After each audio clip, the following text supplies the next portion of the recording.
আসসালামু আলাইকুম। আজকে আমার বাসায় আয়োজন করেছি প্রায় 25-30 জন মানুষের জন্য। আমি বড়ই খুশি, বড়ই আল্লাহর কাছে শুকরিয়া যে আমি এমন একটা আয়োজন করতে পেরেছি। জি, আজকে আমার বাসায় সব নারীরা আসবে, পরহেজগার দিনদার বোনেরা আসবে তালিম নিয়ে, ইসলাম ধর্মের প্রচার নিয়েছে।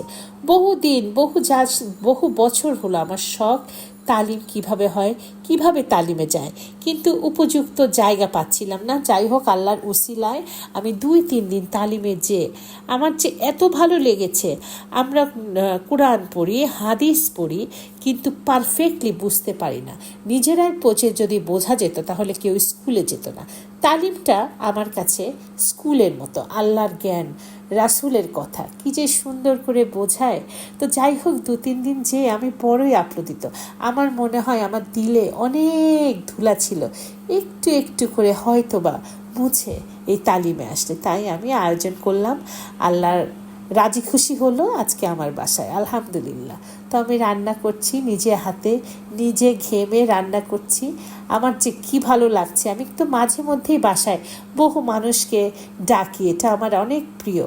অনেককে আমি চেষ্টা করি আপ্যায়ন করতে, কিন্তু আজকের রান্নাগুলো পড়ছি আমি আল্লাহর জন্য, আল্লাহর খাস বান্দাদের জন্য, আল্লাহর রসুলের গুণগানের জন্য। এর ভিতরে যে কি শান্তি আমি বলে বুঝাতে পারবো না, জানেন। আপনারা বলবেন কেন আমি এগুলো বলছি। আমার আসলে তালিম সম্পর্কে জ্ঞান ছিল না।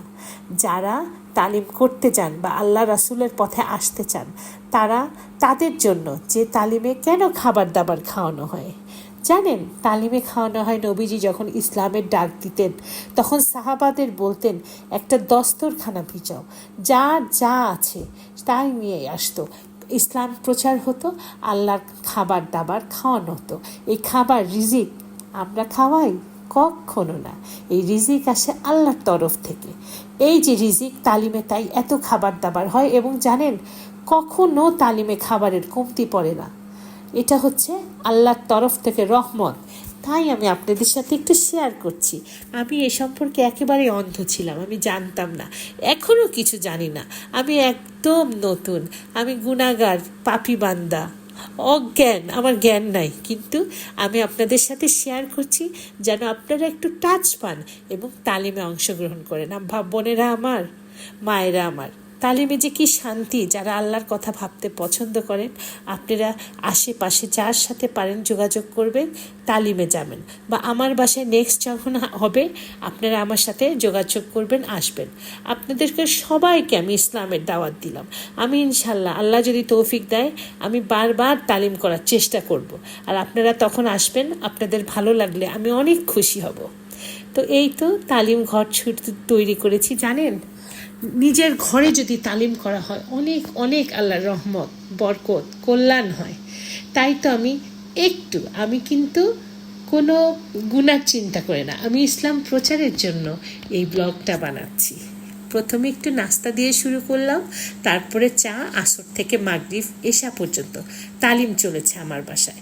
আবার অনেকের বাসায় সকাল থেকে দুপুর পর্যন্ত হয়। এভাবে ভাগ ভাগ করে তালিম করা হয়। কিন্তু যারা একটা তালিমে যায় তারা আবার অন্য তালিমে আসতে পারে না। আমার বাসায় যে তালিমটা হলো, এখানে ইমানের, ইসলামের 1 নম্বর স্তম্ভ ইমানের উপর জোর দেওয়া।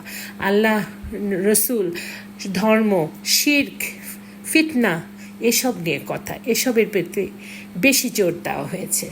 তো আমার অনেক ভালো লেগেছে। আমার সারা দিনের কষ্টটা সার্থক হয়েছে। আল্লাহ তুমি কবুল করো। সেই সাথে যারা ভিডিওটা দেখবেন তাদেরকেও আমি দাওয়াত দিলাম, আপনারা আমার বাসায় আসবেন অথবা আশেপাশে একবার হলেও তালিমে যাবেন। আপনাদের ভালো লাগলে আল্লাহর রহমত আপনাদের উপর আছে বলে মনে করবেন। আর সারা পৃথিবীর যত বড় শক্তি, তার চেয়ে বড় শক্তি লা ইলাহা ইল্লাল্লাহ মুহাম্মদ রাসূলুল্লাহ। এর যে কি ওজন তা বলে বোঝানো যাবে না। আল্লাহ সবাইকে আল্লাহর রহমতের ছায়াতলে পৌঁছানোর তৌফিক দান করুক। আল্লাহুম্মা আমিন। আসসালামু আলাইকুম।